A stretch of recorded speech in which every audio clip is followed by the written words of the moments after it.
Merci, Fresneville.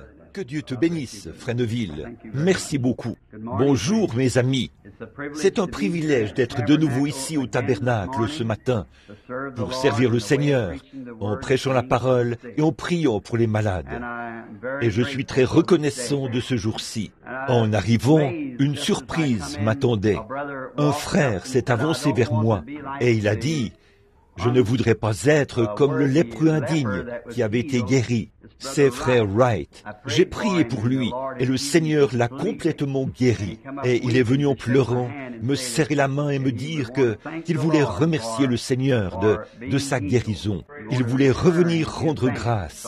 Il n'y a plus rien. Il va parfaitement bien maintenant. Nous sommes reconnaissants de ces témoignages. Et Charlie, toi et frère Jeffries, si vous voulez, vous pouvez venir prendre un siège ici sur l'estrade. Vous êtes plus que les bienvenus. Comme ça, vous n'aurez pas à rester debout. L'autre frère, là, et frère Wood, vous n'avez qu'à monter ici.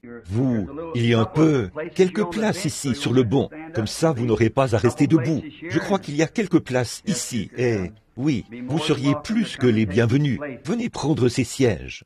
Nous sommes dans la joie aussi. Je crois qu'il était dit une fois, je suis dans la joie quand on me dit, que Dieu vous bénisse, frère. Merci, merci, merci. Je suis dans la joie quand on me dit, allons à la maison de l'Éternel. C'est le privilège du chrétien et c'est une joie pour lui d'aller à la maison de l'Éternel. En regardant un peu partout et en voyant tant de mes amis ici ce matin, je suis vraiment ravi. Je suis content de voir frère et sœur Dow ici de l'Ohio. Je vois frère et sœur Armstrong là-bas au fond qui ont fait le trajet depuis l'Ohio. Que Dieu vous bénisse aussi. Et en regardant un peu partout, on en voit tant qu'il serait difficile de les nommer tous. Sœur Hoover du Kentucky, nous sommes contents de vous voir ici ce matin. Et Charlie et Nellie, frère Jeffries et sa famille, et tant d'autres qui sont de l'extérieur de la ville. Alors, ce matin, nous nous attendons à passer des moments merveilleux dans le Seigneur. Nous nous attendons à ce que Dieu nous rencontre pour bénir nos âmes et nous donner les choses dont nous avons besoin. En promenant les regards sur l'auditoire, si je nommais tous mes amis qui sont ici, j'en aurais pour la plus grande partie de la matinée à mentionner le nom de chacun. Ça me réjouit d'être de retour à l'église, de voir tous les gens qui sont présents, d'avoir l'occasion de rencontrer. Qu'est-ce que ce sera quand nous arriverons au ciel et que nous nous rencontrerons là-bas pour ce grand temps de communion éternelle sans fin réunis autour du trône de Dieu, à partager les bénédictions mêmes qui nous étaient si chères à tous. Là, nous serons faits à sa ressemblance et à son image, avec son esprit sur nous, pour l'adorer et le servir pour toute l'éternité, sans jamais nous lasser. Réfléchissez de tout ce que vous aimez faire. Il n'y a rien à quoi vous puissiez penser dont il ne vous arrive pas, à un moment donné, de vous lasser. Charlie, je pense que toi et moi, nous avons chassé l'écureuil. De ce que nous aimons faire, c'est ce que nous avons fait le plus dans cette catégorie-là.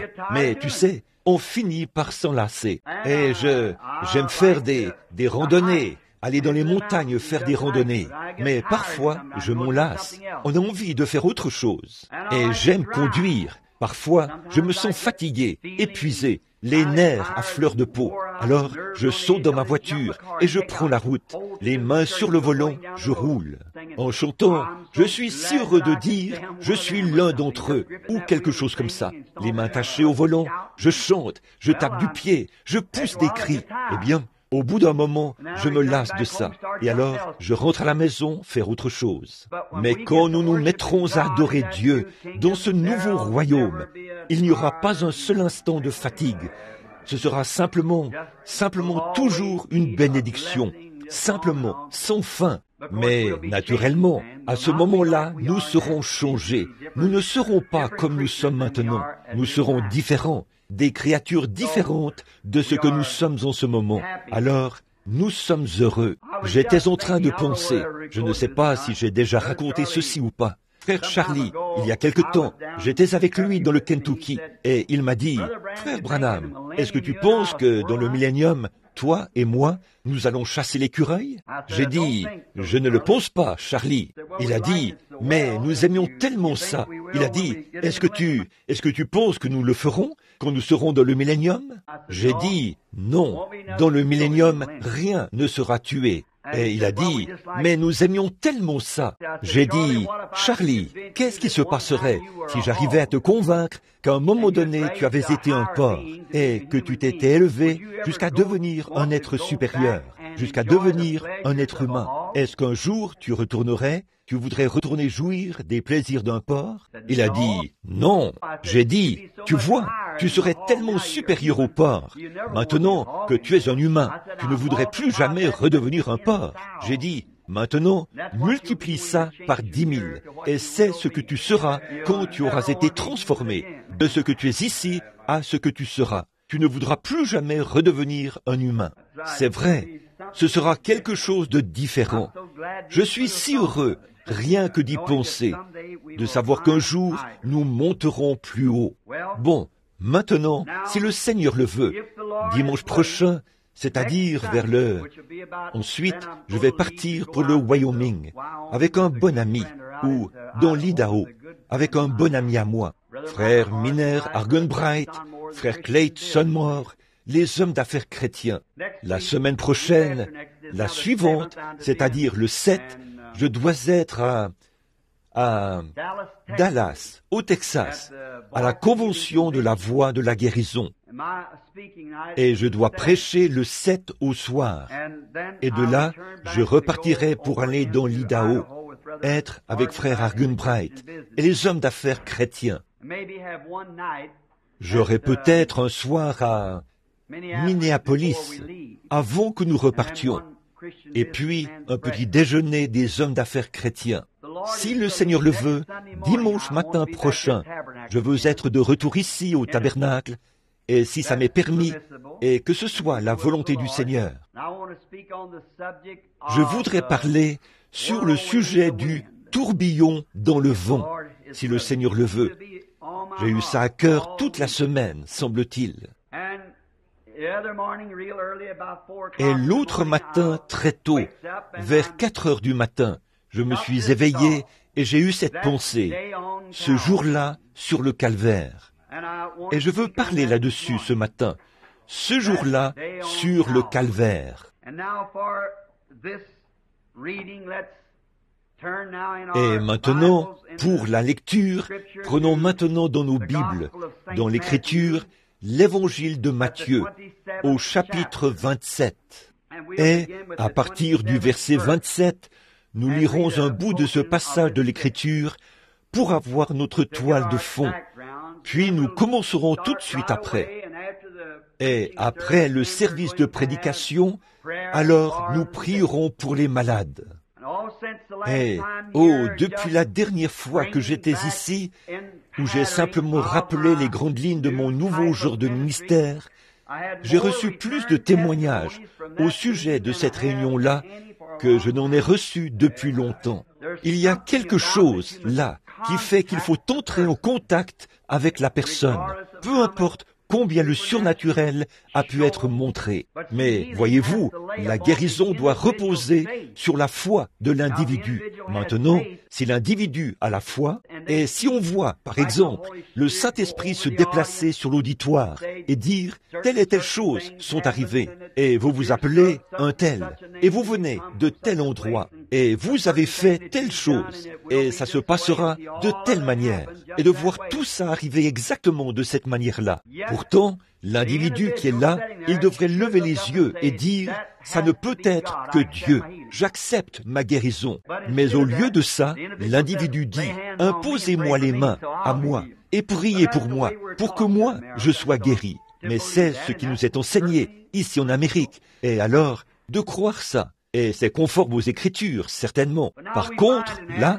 nous voyons qu'en Afrique et dans différents endroits, que quelque chose comme ça se produise. Et tout l'auditoire va tendre les bras en même temps. Elles vont accepter leur guérison. Parce que on ne leur a rien enseigné. Voyez, on ne leur a même pas enseigné la guérison. Et alors, quand ils voient ça, ils reconnaissent qu'il y a un Dieu vivant. Et s'il est vivant, il est suprême. Et il guérit. Et avec ça y est, parce que la base est déjà posée, les fondements, qu'il est un guérisseur et qu'il guérit les gens.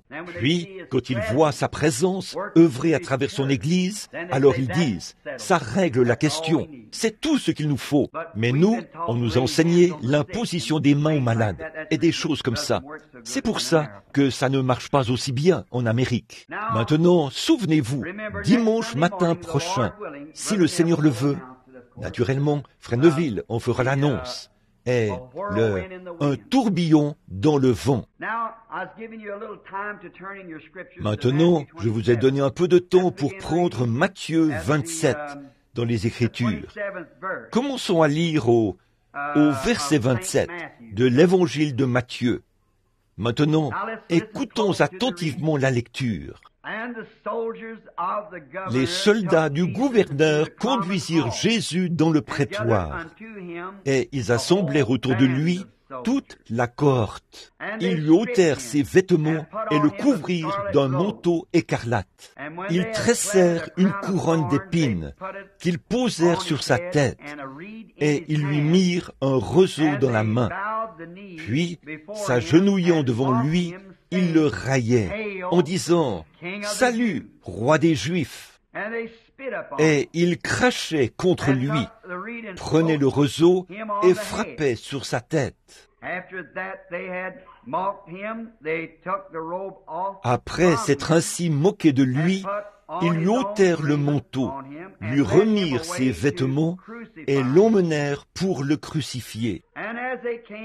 Lorsqu'ils sortirent, ils rencontrèrent un homme de Cyrène, appelé Simon, et ils le forcèrent à porter la croix de Jésus.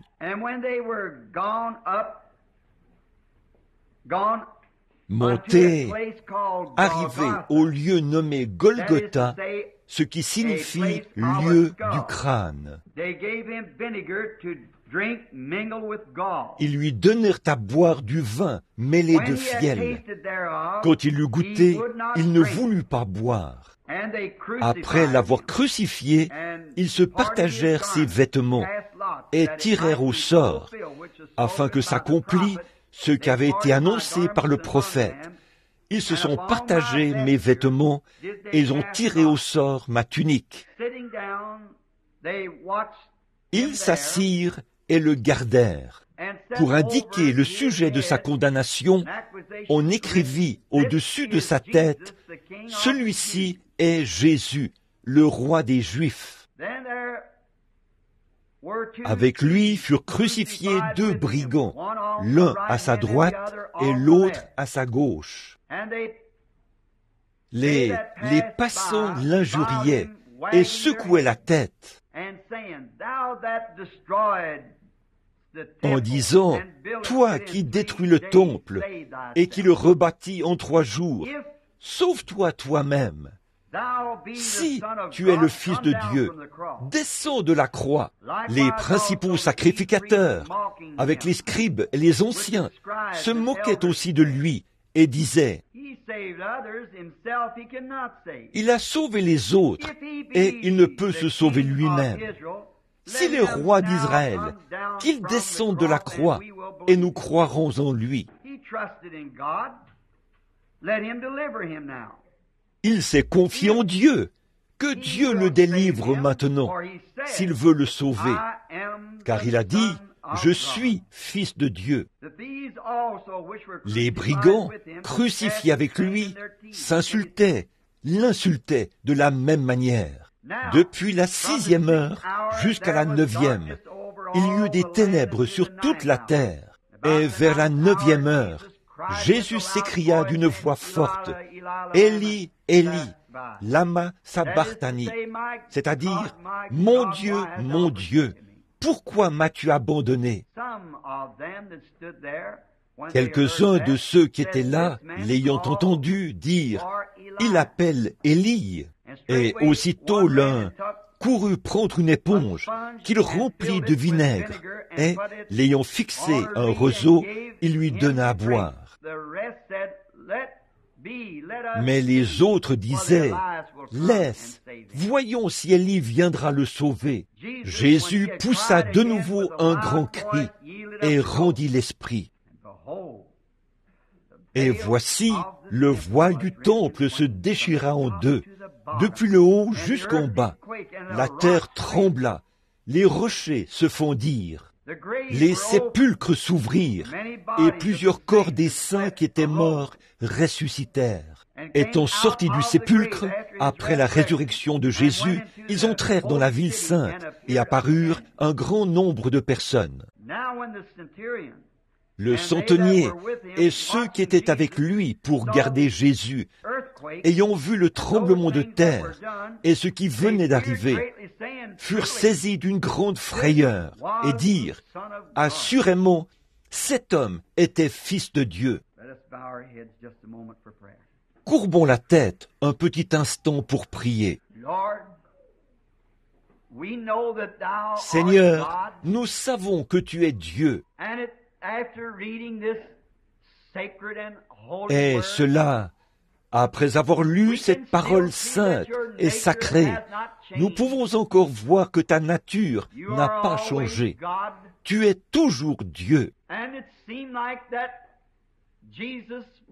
Et il semblait que Jésus n'allait recevoir aucun secours, qu'il était tombé aux mains des impies, et on l'avait mis en pièces. On lui avait craché dessus, on s'était moqué de lui, et il était suspendu à la croix, ensanglanté, mourant. Et il semblait qu'il n'y avait aucun secours, de nulle part, au point qu'il s'est même écrié, « Mon Dieu, pourquoi m'as-tu abandonné ?»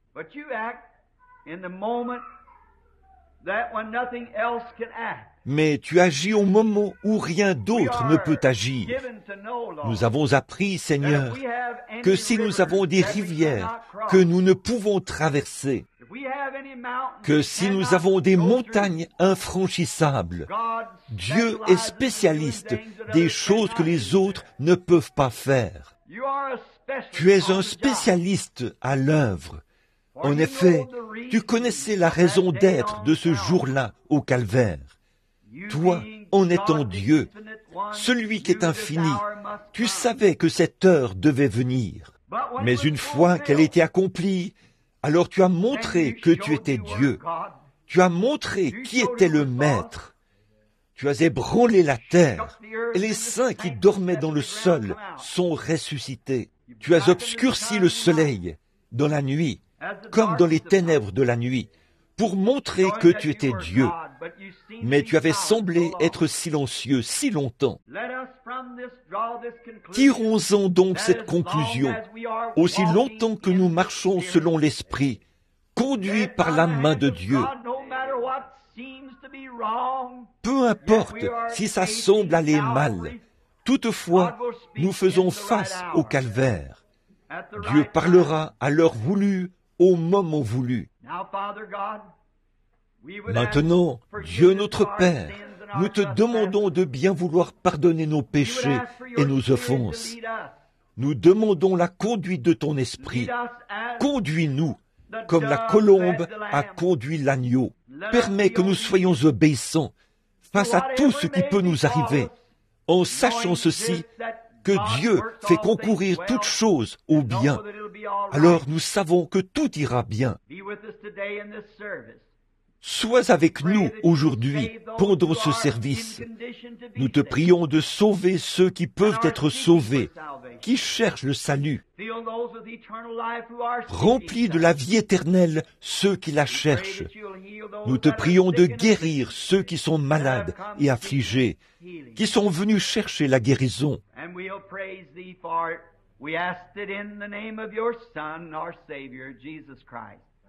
Et nous te louerons pour cela.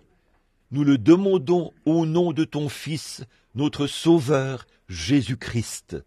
Amen.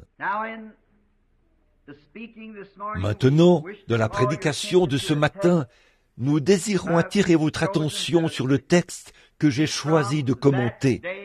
Ce jour-là, sur le calvaire. Ça peut paraître un peu hors de saison. Ça devrait être un vendredi saint. On devrait se souvenir du calvaire chaque jour. Nous avons entendu tant de choses sur lui. Nous avons lu tant de choses sur lui. Des prédicateurs ont prêché sur lui depuis le commencement du temps. Des chanteurs l'ont chanté tout au long des âges. Des prophètes l'ont prédit 4000 ans avant qu'il arrive. Et les prophètes d'aujourd'hui indiquent aux gens le moment où il s'est déroulé. C'est un jour tellement important de tous les jours que Dieu a fait poindre sur la terre. C'est un des jours les plus importants. Et s'il est à ce point important pour la race humaine, le calvaire, je pense qu'il est bon pour nous de retourner en arrière et d'examiner, de voir ce qu'il signifie au juste pour nous. En effet, je suis certain qu'en cette heure tardive où nous vivons, nous désirons connaître le plus de choses possibles sur l'importance de Dieu. Tout ce que nous pouvons découvrir, nous sommes ici pour apprendre ça, pour voir ce qui est pour nous et ce que Dieu a fait pour nous, et voir ce qu'il a promis de faire pour nous. Et c'est pour ça que nous venons à l'église. C'est pour ça que le prédicateur prêche. C'est pour ça qu'il étudie et qu'il médite l'Écriture et qu'il cherche l'inspiration. C'est parce qu'il est un serviteur au service du peuple de Dieu. Et il essaie de trouver quelque chose que Dieu voudrait dire à son peuple, quelque chose qui les aiderait. Il se pourrait peut-être que ça les condamne dans leurs péchés, mais ça les aiderait à se relever, afin qu'ils abandonnent leurs péchés et qu'ils se relèvent pour servir le Seigneur. Les ministres devraient rechercher ces choses. Si ce jour est tellement important, si c'est l'un des plus grands jours, considérons en 3 points différents ce que ce jour a signifié pour nous. Nous pourrions en prendre des centaines. Mais ce matin, j'ai simplement choisi 3 points différents, d'une importance capitale, que nous voulons considérer pendant les quelques instants qui vont suivre et qui montrent ce que le calvaire a signifié pour nous. Et je prie que cela condamne chaque pécheur ici présent, que cela amène chaque saint à tomber à genoux, que cela amène chaque malade à élever sa foi vers Dieu et à repartir guéri, chaque pécheur à être sauvé, chaque rétrograde à revenir et à avoir honte de lui, et chaque saint à se réjouir et à retrouver une ardeur nouvelle, une espérance nouvelle. Le grand point important, ce que le calvaire signifie pour nous et pour le monde, c'est qu'il a réglé la question du péché, une fois pour toutes.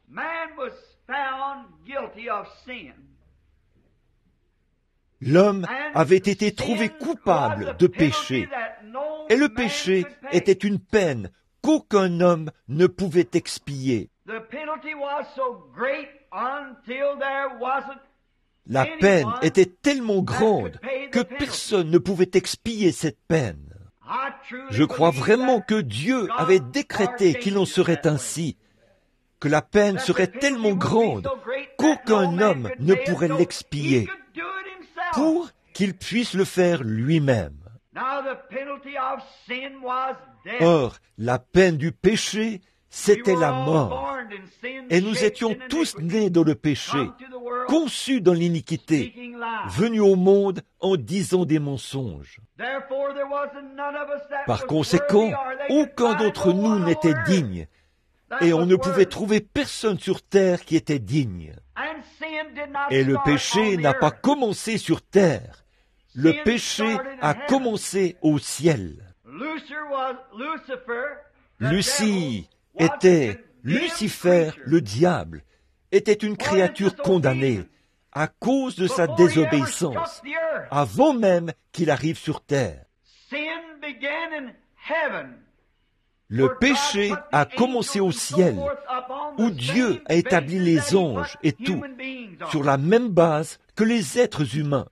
La connaissance, l'arbre de la connaissance, l'arbre de la vie et l'arbre de la connaissance, de sorte que l'homme pouvait faire son choix. Et quand il était donné à Lucifer la prééminence, le privilège de faire son choix, il a voulu quelque chose de mieux que ce que Dieu avait. C'est là que les ennuis ont commencé. Et le péché exigeait quelque chose. L'exigence, c'était la mort. La mort était la peine. Et là, nous pourrions entrer dans de nombreux détails là-dessus, parce que je ne crois pas qu'il n'y a qu'une seule mort. Il y a une seule vie, et je crois qu'un homme qui a la vie éternelle ne peut jamais mourir. Je crois qu'il y a un anéantissement complet de l'âme qui pêche. En effet, la Bible dit, l'âme qui pêche, c'est celle qui mourra certainement. Non pas l'homme, mais l'âme qui pêche. Alors Satan devra certainement mourir, être complètement détruit. Je ne suis vraiment pas d'accord avec les universalistes qui disent que Satan sera sauvé. Il a péché et il est l'auteur du péché. Son âme a péché et il était un esprit. Cet esprit sera totalement anéanti. Il n'en restera plus rien. Et quand le péché a frappé la terre, là-bas au commencement, comme un voile d'obscurité tombé des cieux, il a littéralement paralysé la terre. Il a précipité dans l'esclavage toutes les créatures de la terre et toute la création de Dieu.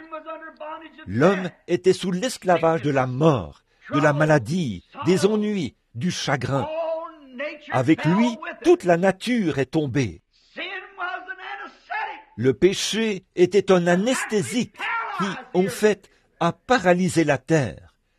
Alors, nous nous sommes retrouvés ici, sans espérance, parce que toutes les créatures de la terre y étaient assujetties, et tous ceux qui naissaient sur terre y étaient assujettis. Alors, il fallait que ça vienne d'un lieu où le péché n'existait pas. Ça ne pouvait pas venir de la terre. L'un de nous ne pouvait pas racheter l'autre. Il fallait que ça vienne de quelqu'un d'autre. Donc, quand l'homme s'est rendu compte qu'il était séparé de son Dieu, il est devenu un vagabond. Il pleurait, il poussait des cris, il peinait. Ils erraient dans les montagnes et les déserts, cherchant une cité dont l'architecte et le constructeur était Dieu. En effet, il savait que s'il revenait un jour dans la présence de Dieu, il pourrait en discuter avec lui. Mais il n'y avait pas de moyen de revenir. Il était perdu. Il ne savait pas de quel côté se tourner. Alors, il est devenu errant, essayant de trouver un endroit qui lui indiquerait un moyen de revenir à ce lieu. Il y avait quelque chose à l'intérieur de lui qui lui disait qu'il venait d'un lieu qui était parfait. Il n'y a pas une seule personne ici, parmi les auditeurs visibles de ce matin, ou parmi les auditeurs de cette bande magnétique. Partout où elle ira, dans le monde entier, il n'y a personne, ni ici, ni ailleurs, qui ne cherche cette perfection. Vous payez vos factures et vous vous dites, ça va régler le problème.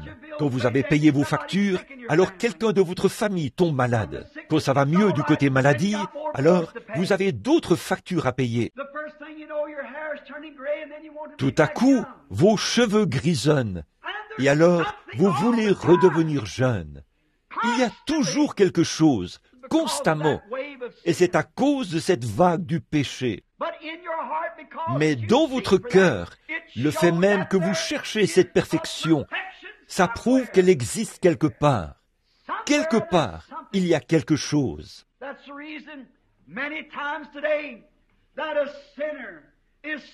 C'est pour ça qu'aujourd'hui, bien souvent, Le pécheur est toujours errant. Une belle jeune fille va couper sa chevelure pour être populaire, se peindre le visage pour s'embellir, mettre des vêtements pour montrer les formes de sa personne. C'est parce que c'est tout ce qu'elle peut trouver quelque part, en cherchant à trouver quelque chose qui lui revienne. Quand elle peut inciter des hommes à la siffler, à lui faire signe, à flirter avec elle, le jeune homme va faire la même chose à l'égard de la femme. Il va chercher à se rendre attirant pour elle. Des voisins vont construire une maison et la ranger d'une certaine façon, parce que, comme ça, elle va paraître un peu mieux que la maison du voisin. Continuellement, nous recherchons quelque chose, et il y a toujours quelque chose d'un peu mieux. La jeune fille va trouver une autre jeune fille qui est plus populaire qu'elle. Le voisin va trouver une maison qui a une plus belle apparence que la sienne. Une femme va trouver une autre femme, habillée d'une certaine façon, qui a une plus belle apparence qu'elle.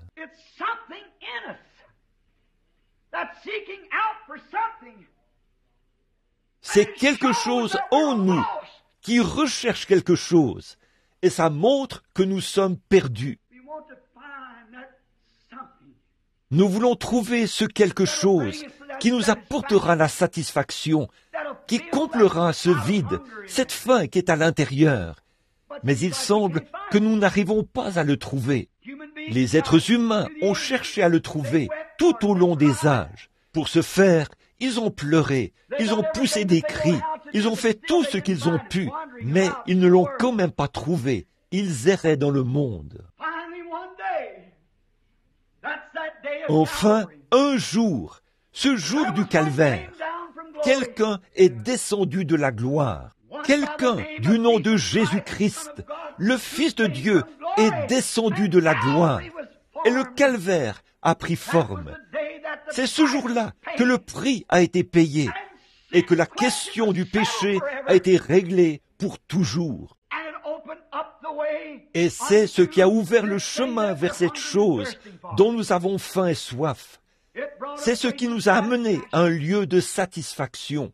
Aucun homme qui a déjà visité le calvaire, qui a vu ce qui s'est passé là-bas, ne pourra jamais plus être le même. Tout ce à quoi il a jamais aspiré, tout ce qu'il a jamais désiré, il le trouve quand il atteint cet endroit. C'était un jour tellement important et quelque chose de tellement important que le monde en a été secoué. Le monde en a été secoué, secoué comme il ne l'avait jamais été auparavant. Quand Jésus est mort au calvaire et qu'il a réglé la question du péché, ce monde de péché était plongé dans l'obscurité. Le soleil s'est couché au milieu du jour. Il a eu un effondrement nerveux. Les rochers ont été secoués. Les montagnes se sont fendues. Et d'un coup, les cadavres sont sortis de la tombe. Qu'est-ce que cela a eu pour conséquence? Dieu s'est dirigé droit sur le calvaire. Il a blessé pour toujours cet animal appelé Satan. Depuis lors, celui-ci est plus méchant parce que c'est ce qui a apporté la lumière à la race humaine. Et tout le monde sait qu'un animal qui est blessé, c'est là qu'il est le plus méchant. Il se traîne de lieu en lieu, le dos brisé. Or, Satan a reçu le coup fatal au calvaire. La terre a prouvé que c'était bien le cas. Le plus grand prix qui ait jamais été payé, le seul qui pouvait le payer est venu le payer au calvaire. C'est là que le grand prix a été payé. Voilà un des points. Dieu avait exigé ça. Aucun homme n'en était digne. Aucun homme n'en était capable. Aucun homme ne pouvait le faire. Alors Dieu est venu lui-même. Il s'est fait homme. Il a vécu une vie humaine, sujette au désir humain, et il a été crucifié au calvaire. Et là, alors que Satan pensait qu'il ne le ferait pas, qu'il n'irait pas jusqu'au bout, il a supporté Gethsémané et toutes les tentations que n'importe quel homme a jamais supportées. Il a supporté tout ça, exactement comme tous les hommes, mais il a payé le prix. Et c'est ce qui a plongé la terre dans l'obscurité. C'était comme une anesthésie pour une opération. Quand un médecin anesthésie un homme, avant de l'opérer, il l'assomme d'abord. Et quand Dieu a pratiqué là l'opération pour l'Église, Le monde a reçu une anesthésie. La nature a eu une convulsion. Ça n'a rien d'étonnant. Dieu, dans une chair humaine, mourait. C'était l'heure que le monde avait attendue. Et pourtant, beaucoup d'entre eux ne le savaient pas. C'est pareil aujourd'hui. Beaucoup ont attendu ces choses, et pourtant, ils ne les reconnaissent pas. Ils ne sont pas conscients du moyen de s'en sortir. Ils sont encore en quête des plaisirs et des choses du monde. Ils essayent de trouver le moyen de s'en sortir. Il y avait eu beaucoup de poteaux indicateurs qui avaient annoncé ce jour-là. Beaucoup de grandes préfigurations. C'est ce qui avait été préfiguré par l'agneau, par le bœuf, par la tourterelle et toutes ces choses. Et pourtant, elle n'avait pas pu briser ça. Elle n'avait pas pu briser l'emprise de la mort sous laquelle Satan tenait la terre. Les pierres mêmes sur lesquelles il avait une fois marché en se promenant sur la terre. Du soufre brûlant. Lucifer était le fils de l'aurore. Et il avait marché sur la terre quand elle était un volcan brûlant. Ces mêmes pierres qui s'étaient refroidies quand Jésus est mort au calvaire, elles ont été vomies hors de la terre. Le prix avait été payé. L'esclavage de Satan avait été brisé.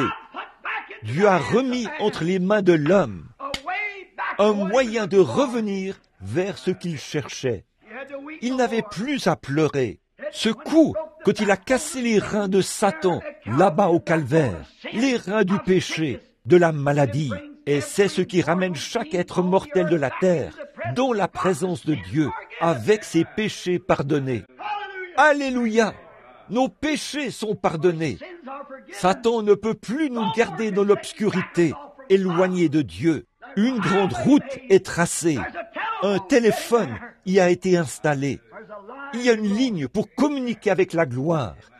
Chaque personne a alors accès à cette ligne. Si un homme est rempli de péché, cela l'a relié au standard. Il peut être pardonné de ce péché. Non seulement ça, mais le prix de ce péché-là a été payé. Oh, vous n'avez pas à dire « je ne suis pas digne ». Bien sûr que vous ne l'êtes pas. Vous ne pourriez jamais l'être. Mais quelqu'un qui était digne a pris votre place. Vous êtes libre. Vous n'avez plus à errer. Vous n'avez pas à être un homme en quête de plaisir ici sur terre. Car il y a une source remplie du sang, des veines d'Emmanuel. Tout pécheur plongé dans ce flot est lavé de tout péché. Vous n'avez pas à être perdu. Il y a une grande route et un chemin, et il est appelé le chemin de la sainteté. L'impur n'y passe pas. En effet, il passe d'abord par la source, après quoi il s'engage sur la grande route. Il a brisé les pouvoirs de Satan. Il a ouvert les portes de la prison du séjour des morts à chaque homme qui était enfermé sur cette terre, dans les prisons, qui craignait le moment de sa mort, ce que la mort lui réservait. Sur le calvaire, il a ouvert les portes des cellules et il a mis en liberté tous les captifs. Vous n'avez plus à être ravagé par le péché. Vous n'avez plus à livrer vos membres au péché, de boire, de fumer, de jouer à des jeux d'argent, de dire des mensonges. Vous pouvez être honnête, juste et droit. Et Satan ne peut rien y faire, parce que vous avez saisi une corde de sécurité, qui est ancrée dans le rocher des âges. Aucune secousse ne peut vous en détacher. Aucun vent ne peut vous en détacher. Rien du tout, pas même la mort elle-même, ne peut nous séparer de l'amour de Dieu qui est en Jésus-Christ. Voilà ce que le calvaire a signifié. Les hommes qui étaient dans l'esclavage ont été libérés. Les hommes qui autrefois vivaient dans la crainte de la mort peuvent ne plus craindre la mort. Un homme qui désire ardemment une cité dont l'architecte et le constructeur est Dieu peut s'engager sur la grande route et tourner sa face vers le ciel parce qu'il est libre. Alléluia! Il est racheté. Il n'a plus besoin d'errer, car il y a un moyen de savoir si on est dans le vrai ou pas. Dieu nous donne la vie. Nos péchés ont disparu. Ce jour-là au calvaire a payé le prix. Quand nous voyons tout ça, ce n'est pas étonnant que le poète ait écrit « Alors que les rochers se fondaient et que les cieux s'assombrissaient, mon Sauveur courba la tête et mourut. Le voile déchiré révéla le chemin vers les joies du ciel et le jour sans fin. Abraham n'a plus à errer partout dans le pays à la recherche d'une cité. Le pécheur n'a plus à se demander s'il peut être sauvé ou non. Le malade n'a plus à se demander s'il peut être guéri ou non. Le voile déchiré, ce jour-là au calvaire, a révélé le chemin vers la victoire totale. Dieu nous a donné les puissances de son esprit pour mener une vie triomphante, surmonter toutes ces choses. Tout ce qu'il nous demande, c'est d'y croire. C'est ce qui est arrivé ce jour-là au calvaire. Jamais il n'y a eu un jour comme celui-là. Jamais plus il n'y en aura un comme celui-là. Ce n'est plus nécessaire. Le prix est payé et nous sommes rachetés. Grâce soit rendue à Dieu. Nous sommes rachetés.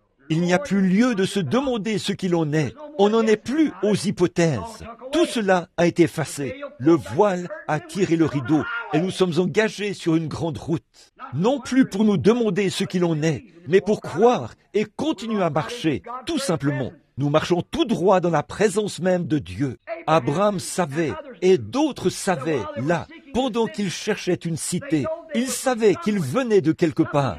Quelque chose était arrivé. Ils vivaient sur une terre paralysée. Il y avait des tremblements de terre. Il y avait des tempêtes, des guerres et des massacres. Le loup et l'agneau se nourrissaient l'un de l'autre. Ou le loup se nourrissait de l'agneau et le lion mange le bœuf. On dirait qu'il y a quelque chose qui cloche. Il y a quelque chose qui ne va pas. Ils savaient qu'il y avait quelque chose qui n'allait pas. L'homme, le frère, tue son frère. Le père tue son fils. Le fils tue son père. Il y a quelque chose qui ne va pas. Il prend de l'âge. Il se meurt. Il dépérit. Il est miné par la maladie. Il est dans l'esclavage. Les arbres poussent, mais ne sont pas immortels. Ils meurent. Les montagnes changent. Les mers se dessèchent. Les eaux tarissent. Il y a quelque chose qui ne va pas. Il cherchait un endroit, une cité où ça n'arrivait plus. Il savait que si jamais il pouvait revenir dans la présence de celui qui avait fait toutes choses bien, il pourrait en discuter avec lui. Oh, pécheur, quel privilège ce matin de savoir que vous êtes en possession du chemin maintenant. Ce jour-là au calvaire a créé une ouverture sur le chemin. En effet, tout ce que les patriarches cherchaient, tout ce qu'ils recherchaient, le calvaire vous l'a donné gratuitement. Comment pourriez-vous rejeter ça? Comment pourriez-vous rejeter ça pour adhérer à une dénomination? Comment pourriez-vous rejeter ça pour y substituer autre chose, les plaisirs du monde? Pourquoi ne pas l'accepter? Le voile déchiré ramène un homme directement dans la présence de Dieu, sans aucune espèce de péché sur lui, et il met devant lui une route qui mène vers ce qu'il cherche. Le ciel, la gloire, la paix, la vie éternelle. Tout est droit devant lui. Ce jour-là a porté le coup mortel au pouvoir de Satan. Il a mis fin à tout. Et je peux le voir là-bas. C'était lui, l'agneau de l'Éden, dès la toute première ombre qui en est apparue. Quand Abel, par la foi, a offert à Dieu un sacrifice plus excellent que celui de Caïn. Il a dû attacher une liane autour du cou de l'agneau. Il l'a tiré jusqu'au rocher. Il a pris une pierre dans sa main pour lui servir de lance. Et il a renversé sa petite tête et il l'a martelé, l'a mise en pièces jusqu'à ce qu'il meure. Et sa laine était imbibée de son propre sang. Il baignait dans son sang. C'était une ombre. Mais ce jour-là au calvaire, là ce n'était pas un agneau de cette terre, mais c'était l'agneau de Dieu qui mourait, qui baignait dans son propre sang. Le monde l'a mis en pièces, l'a martelé, l'a battu, lui a craché dessus, l'a frappé brutalement, l'a giflé et tout. et le sang tombait goutte à goutte de ses cheveux.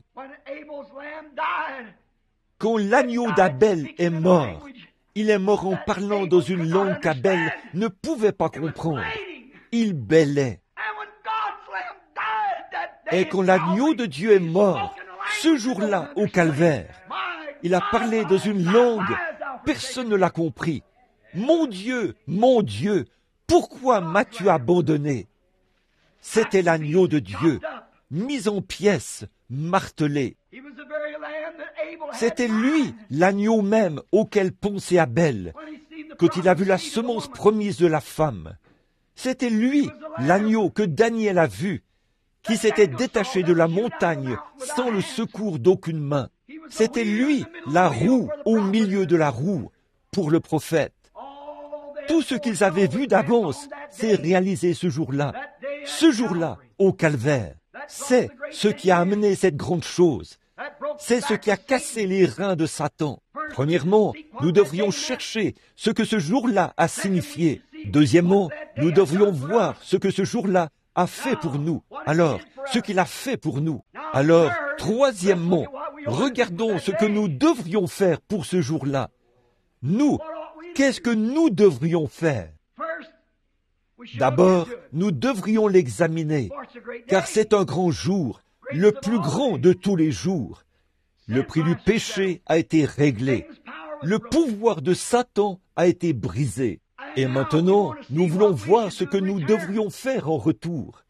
Maintenant, en retour, quand Jésus est mort au calvaire, sur le calvaire, ce jour-là, non seulement il a payé le prix de nos péchés, mais il a aussi payé le prix et il a pourvu d'un moyen pour que nous puissions le suivre. En effet, nous, les Adams déchus, qui avons été rachetés, comme l'Esprit conduisait Adam, le premier Adam, par l'Esprit qui avait autorité sur toute la nature, ainsi nous, le deuxième Adam, ou les hommes de la terre, nous avons été rachetés par Christ depuis le jour du calvaire. Nous pouvons le suivre. Alors, quand il est mort au calvaire, il a pourvu d'un moyen, il a rendu l'Esprit, le Saint-Esprit. C'est ainsi qu'il était renvoyé sur terre, pour que vous et moi, nous en vivions. C'est ce que le calvaire signifie pour nous, de le suivre, lui. D'abord l'examiner, voir ce qu'il a fait pour nous. Et maintenant, qu'est-ce que nous devons faire pour lui? Vous et moi, qu'est-ce que nous devons faire? Bon, nous disons, eh bien, j'apprécie ça, c'est vraiment formidable. Mais nous devons l'accepter. Et l'accepter, c'est accepter sa personne, Christ, dans notre cœur. Alors, nous sommes libérés du péché. Par conséquent, nous ne sommes retenus dans aucune des chaînes du péché. Aucune. Dieu, c'est tout comme si nous n'avions jamais péché. Le sacrifice parfait nous a rendus parfaits. En effet, Jésus a dit, « Soyez donc parfaits, comme votre Père Céleste est parfait. » Donc, il n'y a rien d'autre à faire. Mais nous sommes rendus parfaits dans la présence de Dieu. Or, c'est là que nous perdons notre position. Si nous ne sommes pas vigilants, nous chercherons à regarder en arrière, à ce que nous étions. Et tant que nous regardons en arrière, à ce que nous étions, le sacrifice ne signifie rien pour nous. Oh, vous le voyez, n'est-ce pas, Église? Je ne voudrais même pas essayer de faire ce travail. Je ne peux pas, ni vous non plus. Inutile d'essayer. Vous êtes perdus dès le départ, tant que vous regardez à ce que vous avez fait. Mais ne regardez pas à ce que vous avez fait. Regardez ce que ce jour-là sur le calvaire a fait pour vous. Il a payé le prix pour vous. Il a réglé la question. Si vos péchés sont comme le cramoisi, ils sont blancs comme la neige, rouges comme la pourpre, blancs comme la laine. Alors, vous n'avez pas de péché. Vous êtes parfaitement sans péché. Peu importe ce que vous avez fait ou ce que vous faites, vous êtes quand même sans péché. Pourvu que vous ayez accepté Jésus-Christ comme votre sauveur, vos péchés sont pardonnés. Tout ce qui est pardonné est remis et oublié. Alors, qu'est-ce que cela a pour conséquence? Cela vous donne, après avoir rempli cette condition, son esprit pour pouvoir le suivre et faire comme lui a fait pour les autres qui vont suivre. Il n'était qu'un seul homme, l'homme parfait. Il a donné sa vie à lui Il vous a donné un exemple. Maintenant, qu'est-ce que nous devons faire? Bon, la première chose que je veux dire, c'est que Jésus n'a jamais vécu pour lui-même. Sa vie a été consacrée aux autres. C'est parfaitement ça, la vie éternelle. Quand vous dites que vous allez à l'église et que vous faites des bonnes actions, c'est bien. Mais quand vous vivez votre vie pour vous-même, vous n'avez pas la vie éternelle. La vie éternelle, c'est de vivre pour les autres. C'est ce qu'elle a prouvé quand elle est venue dans l'agneau de Dieu. Il vivait et il avait la vie éternelle parce qu'il ne vivait pas pour lui-même. Il vivait pour les autres. Et vous recevez la vie éternelle en recevant ce jour-là. Alors, vous ne vivez plus pour vous-même.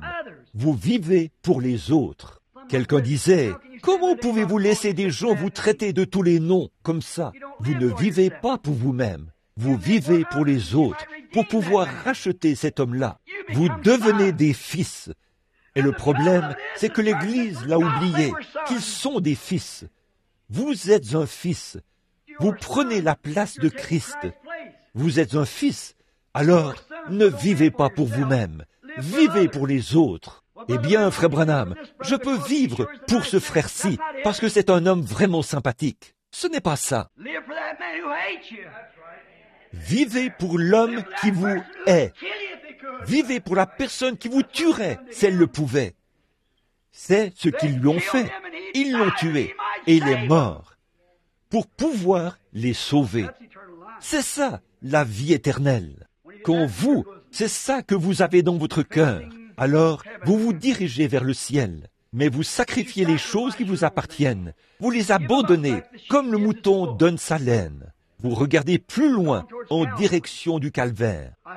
J'espère que ceci vous aide à vous positionner. C'est ça que le tabernacle, c'est ça que tous les gens doivent faire. Il faut trouver ce que vous êtes. Et quel est le but? L'Église, il ne s'agit pas d'aller à l'Église, rien que pour jouer de la musique et chanter des cantiques. L'Église est un lieu de correction. Le jugement commence par la maison de Dieu. Nous devons nous regarder comme morts et comme vivants pour Christ. Alors, il a pourvu du moyen pour que nous puissions nous sacrifier nous-mêmes pour son service, pour le suivre. Si nous le suivons, nous vivons la vie que lui a vécue. C'est merveilleux, ça. Jésus a dit, il en a parlé. Je vais vous donner quelques citations là-dessus. Écoutez bien, ne manquez pas ceci. Jésus a dit que ce jour-là, il séparerait les gens comme les brebis d'avec les boucs. Et il dirait aux boucs, mettez-vous à gauche, et aux brebis, mettez-vous à droite.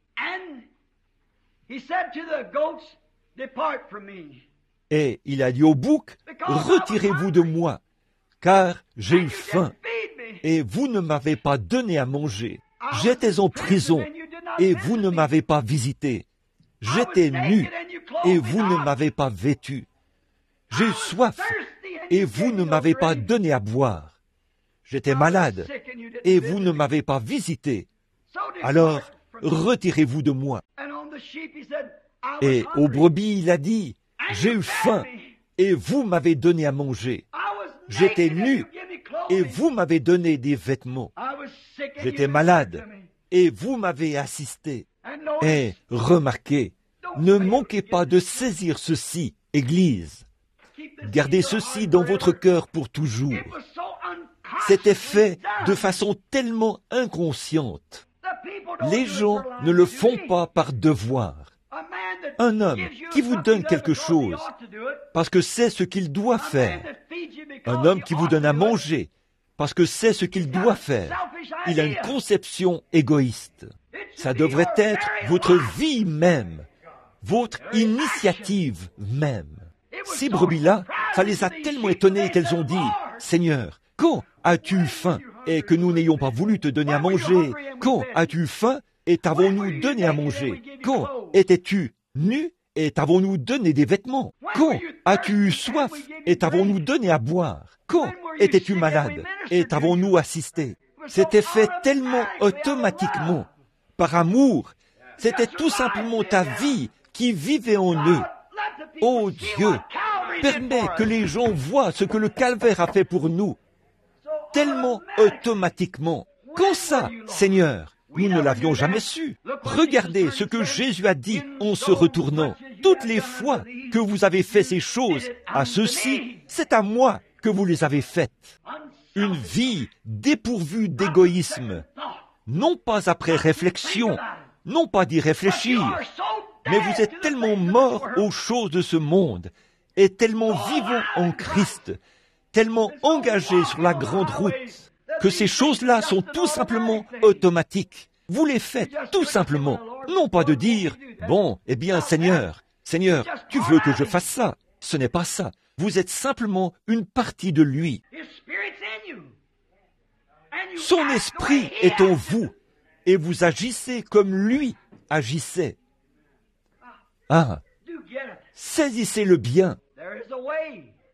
Telle voie paraît droite à un homme, mais son issue, c'est la voie de la mort. Ceux qui me disent « Seigneur, Seigneur », n'entreront pas tous, mais ceux-là seuls qui font la volonté de mon Père.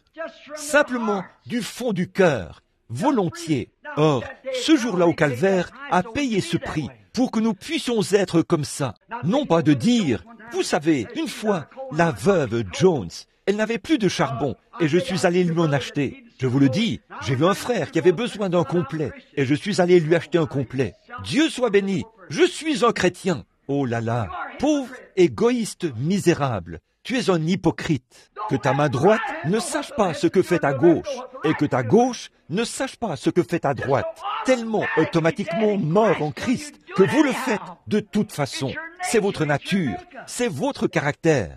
Vous le faites de toute façon. C'est simplement ça, la vie qui vit en vous. Vous êtes complètement soumis à cet esprit, et c'est lui qui vit sa vie en vous. Oh, vous sentez cet esprit béni, cette vie. Ce n'est pas moi qui vis, a dit Paul, mais c'est Christ qui vit en moi. C'est tellement automatique. Eh bien, je vous le dis, frère Branham, nous sommes chrétiens. Nous aidons ces gens-ci. Nous aidons ces gens-là. Oh là là, honte à vous. Le christianisme, ce n'est pas ça. Le christianisme, c'est tout simplement automatique. Ces choses-là sont à faire. C'est ce qu'il faut faire. Vous oubliez tout ça vraiment. Vous ne pensez même pas que « moi, non ». Allez, faites-le. Christ a complètement abandonné sa vie à Dieu. Il s'est donné lui-même, comme un serviteur, au service du peuple. Il a donné sa vie librement. Il n'était pas obligé de le faire. Il ne l'a pas fait à contre-cœur. Il n'a pas dit « Frère, vous devriez avoir beaucoup d'estime pour moi, là, parce que je suis venu mourir pour vous. » Il n'en a pas soufflé mot. Il est mort, de toute façon, parce que c'était Dieu en lui. C'est Dieu en vous.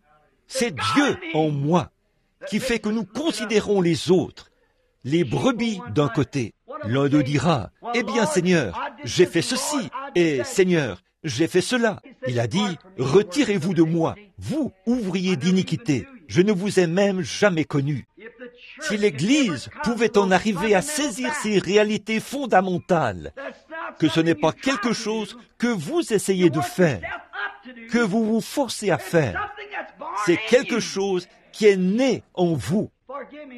Pardonne-moi, mon ami pentecôtiste. Je suis pentecôtiste. Mais mes amis pentecôtistes en sont au point où il faut qu'il y ait beaucoup de musique très rythmée. Le battement des orchestres, ou de taper des mains, ou des tambourins, pour faire pousser des cris aux gens. Ça, ce n'est que de l'émotion. Les fanfares jouent avant la bataille. On fait ressentir l'émotion de la bataille aux gens. La musique, je crois à ça. Taper des mains, je crois à ça. Mais je crois à ces choses. C'est tout à fait vrai. Nous devrions avoir ces choses. Mais vous avez négligé les grandes choses. C'est cette vie de sacrifice de soi que Dieu vit en vous, de faire automatiquement ce qui est bien, parce que c'est bien, de continuer à avancer tout simplement, de trouver ça tout naturel, de mener cette vie-là tout simplement. Alors vous regardez, vous voyez ce qui se passe. Simplement vous êtes sur la grande route. C'est ça que le calvaire a signifié pour vous, sur la grande route, qui a été ouverte ce jour-là pour vous. Maintenant, Maintenant, souvenez-vous, vous ne pouvez pas être moitié bouc, moitié brebis. Ils ne sont pas compatibles. Bon, il y a beaucoup de gens qui disent, « Oui, vous savez quoi? Nous avons une organisation dans notre groupe. Nous aidons les pauvres. Nous faisons ceci. » Il n'y a pas de mal à ça. Mais vous chantez vos propres louanges. Ne faites pas ça. Faites vos aumônes en secret, a dit Jésus. C'est tout simplement automatique. C'est quelque chose en vous. Ça ne vous demande pas plus que d'aller chercher un peu d'eau. Vous avez soif. Si votre voisin a soif, vous pensez à lui aussi. Le besoin du voisin, vous pensez à lui, autant que s'il s'agissait de votre besoin à vous. Et vous n'y faites même pas attention. Vous continuez à mener votre vie, tout simplement. Or, vous ne pouvez pas être moitié brebis, moitié bouc. Donc, si vous dites, eh bien, notre Église a une organisation, nous donnons aux pauvres, et nous faisons ceci, et nous faisons cela, et nous faisons telle autre chose. Si vous avez cette partie-là, sans avoir l'autre, la vie de Christ en vous, vous le faites absolument en vain. Jésus, Paul a dit dans 1 Corinthiens 13, « Quand je donnerai tous mes biens pour la nourriture des pauvres, quand je livrerai même mon corps pour être brûlé comme sacrifice, cela ne me sert de rien. » C'est dur à entendre ça, mais c'est la vérité. Vous devez en arriver à saisir cette réalité, reconnaître ce que le calvaire a fait pour vous. Nous le regardons et nous disons, « Oh oui, c'est bien. » Ce n'est pas ça. Si ce Fils de Dieu-là, il lui a fallu aller au calvaire pour y être crucifié, chaque fils qui vient doit aller à un calvaire. Il doit lui aussi avoir un calvaire. Vous devez avoir votre jour au calvaire. Je dois avoir mon jour au calvaire. C'est ce qui règle la question du péché. Ce n'est pas de serrer la main du prédicateur. Ce n'est pas d'entrer dans l'église en se faisant secouer, ni d'y entrer par une lettre, ni d'y entrer par une profession, mais d'y entrer par une naissance. Il n'a jamais donné une lettre, il n'a jamais donné une profession, il a donné une naissance. C'est comme ça que nous y entrons. Alors, à partir de là, nous vivons automatiquement des vies chrétiennes. Maintenant, une autre remarque. Moitié bouc, moitié brebis, ça n'existe pas, ça. Vous êtes soit bouc, soit brebis. Vous n'êtes pas moitié bouc, moitié brebis. Vous êtes soit bouc, soit brebis. Or, si vous faites simplement des bonnes actions et que vous pensez pouvoir y entrer à cause d'elles, dans ce cas-là, le jour du calvaire n'aurait pas été nécessaire. Avec la loi, on avait déjà ça. Mais puisqu'il a fallu un jour du calvaire, c'était afin d'introduire ça, pour que nous ne soyons pas seulement des membres d'Église, mais que nous soyons des fils et des filles de Dieu. C'est ça qu'a été le jour du calvaire. C'est ça qu'il a signifié pour vous, que vous puissiez faire, suivre et agir comme Jésus. Or, la rivière ne coule pas en même temps en amont et en aval. La rivière ne coule que dans un sens. De même, l'Esprit de Dieu ne coule que dans un sens. Il ne se mélange avec rien d'autre. Il coule toujours dans le même sens. Regardez bien Jésus pour conclure. Jésus a dit, « Les œuvres que je fais, vous les ferez aussi, et vous en ferez de plus grandes, parce que je m'en vais à mon Père. » Ce n'est pas tant à l'Église ici que je dis ces choses. Vous comprenez, mais ces messages sont enregistrés. Des dizaines de milliers de personnes les écoutent dans le monde entier. Je vais répondre tout de suite à cette question pour le critiqueur. On m'a souvent dit, rapporté, ils disent, mais vous croyez la Bible? Jésus a dit, ces œuvres que je fais, vous les ferez aussi, et vous en ferez de plus grandes, parce que je m'en vais à mon Père. Comment pouvez-vous être si moche, monsieur? Comment pouvez-vous manquer de discernement à ce point-là, égaré dans vos théologies intellectuelles? Dans votre conception mentale des choses, mon cher ami perdu, ne pouvez-vous pas comprendre que cette Bible s'interprète spirituellement? Jésus a rendu grâce au Père d'avoir caché cela aux érudits, aux astucieux, aux sages et aux intelligents, et d'avoir voulu le révéler aux enfants qui seraient disposés à venir au calvaire. Maintenant, regardez bien. Jésus a dit, regardez bien comment il a exprimé ça. Les œuvres que je fais, il les fait maintenant même. Les œuvres que je fais maintenant, de guérir les malades, de ressusciter les morts, d'ouvrir les yeux des aveugles, ces œuvres, vous les ferez aussi. Vous les ferez si vous croyez en moi. Vous ferez ces œuvres. Et ensuite, vous en ferez une plus grande, parce que je m'en vais à mon Père. Encore un peu de temps, et le monde ne me verra plus. Mais vous me verrez. Je serai avec vous, et même en vous, jusqu'à la fin du monde. Je ne vous laisserai pas orphelins. Je prierai le Père. Il vous enverra un autre consolateur, le Saint-Esprit, que le monde ne peut recevoir. Mais vous pouvez le recevoir.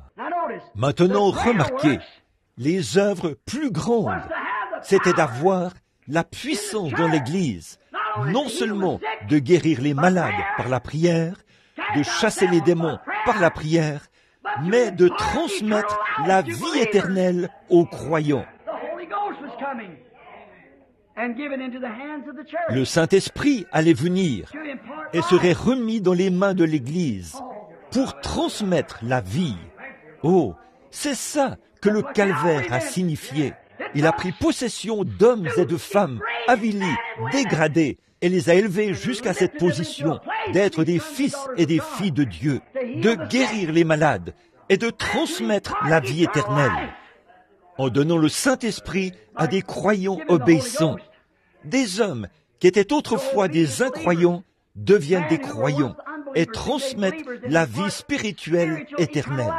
Combien plus grand est-ce de dire, cette femme malade couchée ici, je peux faire une prière de la foi et elle sera guérie. C'est une grande chose. C'est ça qu'il faisait à l'époque.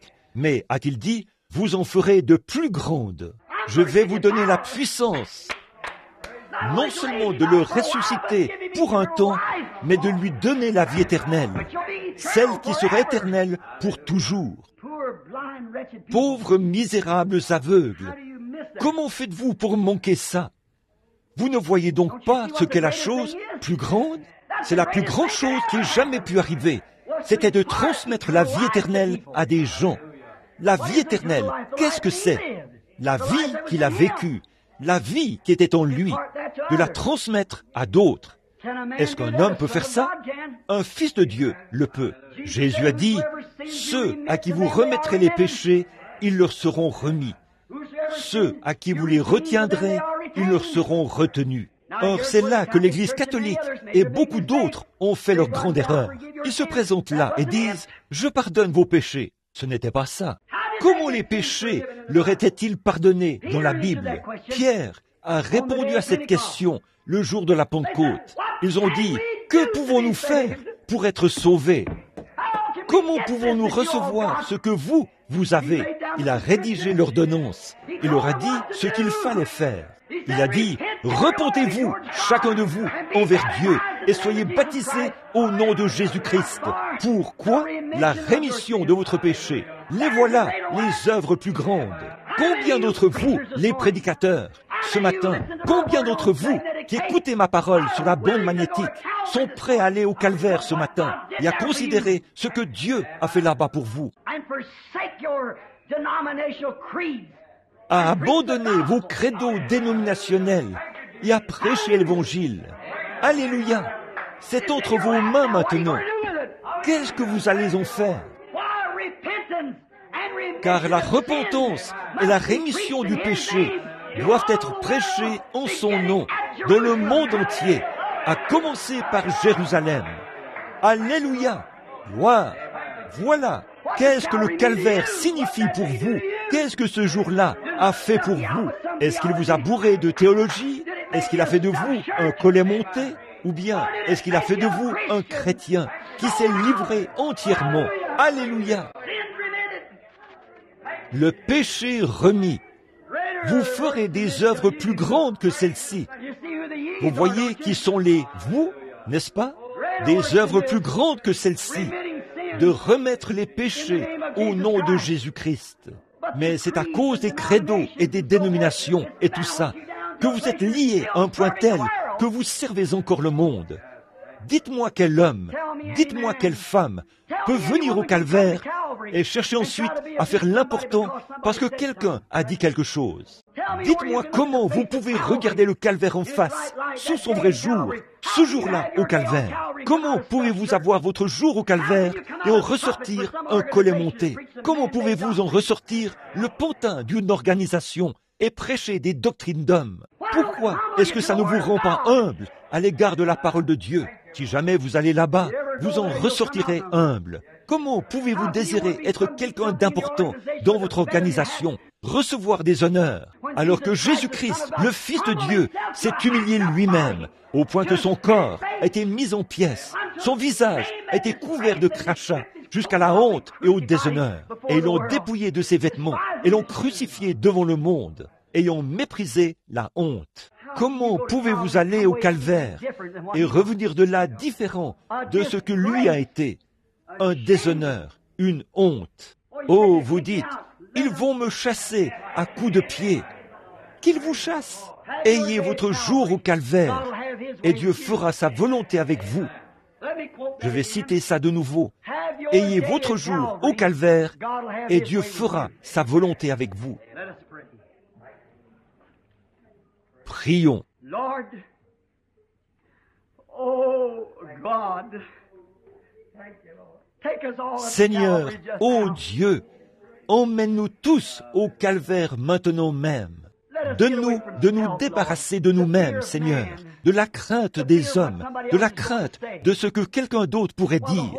Mais le monde entier l'a tourné en dérision, s'est moqué de lui. Mais il a été obéissant jusqu'à la mort. Il était obéissant jusqu'au déshonneur. Il était obéissant même sous le joug du gouvernement fédéral. Et nous sommes conscients que, quand Satan a frappé cette terre, il est devenu le chef et celui qui dirige sur cette terre. Il en a témoigné devant notre Seigneur. Il a dit, « Ces royaumes m'appartiennent, j'en ferai ce que je veux. » Et nous sommes conscients qu'à partir de ce jour-là, jusqu'à aujourd'hui, ce monde, sous la malédiction, a été gouverné par celui qui l'a maudit. God, oh God, we serve a kingdom Mais that's Dieu, not cursed. ô Dieu, nous servons un royaume qui n'a pas été maudit. Dieu notre Père, c'est vraiment formidable. Ces grandes choses que tu as faites dans le monde du cinéma aujourd'hui, de permettre que de grands films comme les 10 commandements et ainsi de suite soient réalisés pour faire voir à des hommes et à des femmes qui ne mettraient même pas les pieds dans une église, mais leur faire voir ce qu'il en est. Le chemin de Dieu est un chemin rejeté par le monde, parce que nous sommes comme, nous pénétrons en Russie, qui est sous le système communiste. Nous sommes dans ce monde, mais nous ne sommes pas de ce monde. Nous sommes allés au calvaire. Nous nous sommes crucifiés pour le royaume de Dieu, pour être l'un des siens. Sans tenir compte de ce que le monde peut dire, nous prenons le chemin avec le petit nombre des méprisés qui appartiennent au Seigneur. Nous continuons à avancer vers la résurrection et nous croyons que le moment est proche, Seigneur, où nous serons ressuscités pour entrer dans un royaume qui prendra possession de ce monde. Comme Daniel l'a vu d'avance, le monde entier avait été mis en pièces, comme des brins de balles emportés par le vent sur l'air de battage en été. Mais la montagne, la pierre, a grandi pour devenir une grande montagne qui a recouvert la terre. Cette pierre viendra. Ô Dieu, nous voulons être une partie de ça. Que nous renoncions à nous-mêmes, que nous nous chargions chaque jour de notre croix, que nous vivions pour Christ, que nous vivions pour les autres. Accorde-le, Seigneur. S'il y en a ici ce matin qui ne le connaissent pas comme leur sauveur et qui aimeraient qu'on pense à eux dans la prière finale, vous aimeriez que ce jour-ci soit votre jour au calvaire. Voulez-vous lever la main pour dire « Priez pour moi, frère Branham. Je veux le connaître comme mon sauveur. » Que Dieu te bénisse, jeune homme. Quelqu'un d'autre? Que Dieu vous bénisse, mon frère, là-bas au fond. Y aurait-il quelqu'un d'autre? Dites, je veux le connaître. Je veux que ce soit un jour au calvaire pour moi. J'en ai assez. Ça m'avance à quoi de prendre à la légère la chose même pour laquelle je suis né, ce que je dois faire? Je suis né pour être un fils de Dieu, et je suis là à m'accrocher aux choses du monde. Ô Dieu, que je sois crucifié aujourd'hui, que je me crucifie aujourd'hui, moi-même et mes idées, pour que je puisse vivre avec Christ et vivre pour les autres. Quel que soit leur comportement à mon égard, qu'ils se moquent de moi, qu'ils me persécutent, qu'ils disent de moi toutes sortes de mal et tout, que je continue simplement à marcher humblement, doux comme un agneau, comme lui l'a fait. Et un jour, il a promis de me ressusciter au dernier jour. J'attends ce jour-là. Est-ce qu'il y en aurait d'autres qui voudraient lever la main? Que Dieu vous bénisse, là-bas au fond. Et vous? Très bien. Encore d'autres? Simplement, que Dieu vous bénisse. Que Dieu vous bénisse. Encore d'autres là, avant que nous prions. Our Heavenly Father, Notre Père Céleste, il était dit quand Pierre a prêché le jour de la Pentecôte, tous ceux qui crurent furent ajoutés à l'Église. Ils avaient vraiment cru de tout leur cœur. these people that's just raised their hand, Ces gens qui viennent de lever la main, je crois qu'eux ont cru de tout leur cœur. Et si c'est le cas, il y a un bassin d'eau qui est prêt ici. Ils veulent que leurs péchés soient pardonnés. Il y a quelqu'un ici qui peut les baptiser dans ce nom, le seul nom sous le ciel qui était donné parmi les hommes, par lequel nous devons être sauvés. En effet, comme j'ai cité il y a quelques instants ce passage de l'Écriture, que la repentance et la rémission des péchés doivent être prêchés en son nom dans le monde entier, à commencer par Jérusalem. Et à Jérusalem, quand la repentance et la rémission des péchés ont été prêchés, l'apôtre leur a parlé des Écritures et il a dit qu'ils devaient d'abord se repentir et puis être baptisés au nom de Jésus-Christ. Ça, c'était le rôle du prédicateur. Eux, ils devaient se repentir et lui, il devait les baptiser pour la rémission de leurs péchés. Ceux à qui vous remettrez les péchés, ils leur seront remis. Ceux à qui vous les retiendrez, ils leur seront retenus. Père, comment le monde a-t-il pu s'embarquer dans une galère pareille? Pourquoi ne pas croire le simple évangile? Et ils introduisent même des substituts à ça. De faux noms, un faux baptême, de faux baptême du Saint-Esprit, de serrer la main des ministres, d'employer les titres de Père, Fils, Saint-Esprit, ce qui ne se trouve nulle part dans les Écritures. C'est un document fait par des Romains. Ce n'est pas un enseignement chrétien, nulle part dans la Bible. La rémission des péchés, la rémission ne peut pas se faire au moyen d'un titre, mais au moyen du nom de Jésus-Christ. Or, Père, nous savons que c'est très impopulaire. Tes voix ont toujours été comme ça, mais permets ce matin que des hommes et des femmes en viennent à ce jour-là, à ce jour du calvaire. Alors que Jésus, ayant méprisé ce jour, cette honte-là, d'être dépouillé de ses vêtements, d'être mis en pièces, de recevoir des crachats et d'être la risée du monde entier, de l'Église, des gens qui auraient dû l'aimer. Et pourtant, malgré tout ça, il n'a pas ouvert la bouche. Il est allé mourir pour ces gens qui se moquaient de lui. Oh Dieu, emmène-nous au calvaire ce matin. Et s'ils disent que nous sommes fous, s'ils disent que nous avons mal compris les Écritures, qu'ils disent tout ce qu'ils voudront, oh Dieu, ils ne peuvent pas se tenir dans la présence de Dieu et dire que c'est faux. Ils ne peuvent pas couvrir leurs péchés par la Bible. La Bible découvre leurs péchés, leur incrédulité, d'être populaire, de faire comme tout le monde. Qu'ils viennent au calvaire ce matin, et à commencer par Jérusalem. La repentance et la rémission des péchés doivent être prêchés en son nom à toutes les nations, à commencer par Jérusalem. Qu'ils fassent eux aussi ce pas-là, celui du crucifiement, d'être mis en pièces, d'être couverts de crachats, d'être un objet de risée, d'être traités de tous les noms possibles et imaginables, de renégats religieux, de démolisseurs d'églises, traités de tous les noms qu'ils voudront. Puissions-nous ce matin, Seigneur, prendre le chemin avec le petit nombre des méprisés qui appartiennent au Seigneur. Puissions-nous marcher comme les apôtres, sans nous en détourner ni à droite ni à gauche, et servir Dieu de bon cœur. Accorde-le, Père.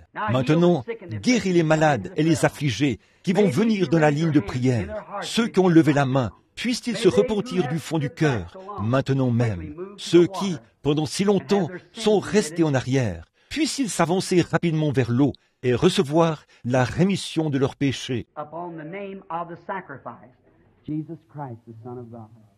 Amen. Par le nom du sacrifice, Jésus-Christ, le Fils de Dieu. Amen. Down at the cross where my Savior died, down there for cleansing from sin I cried. There to my heart was the blood applied. Glory to His name. Glory to His name.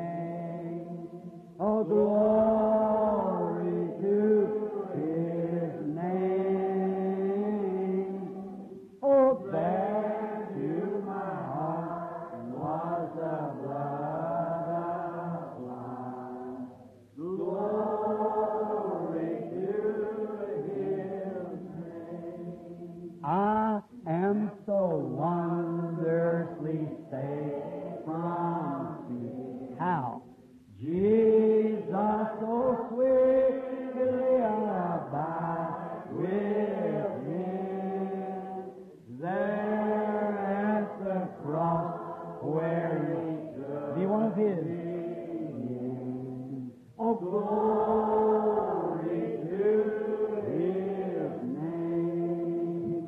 Glory to His name. Glory to His name. Precious name. Oh, there in my heart was a blood line.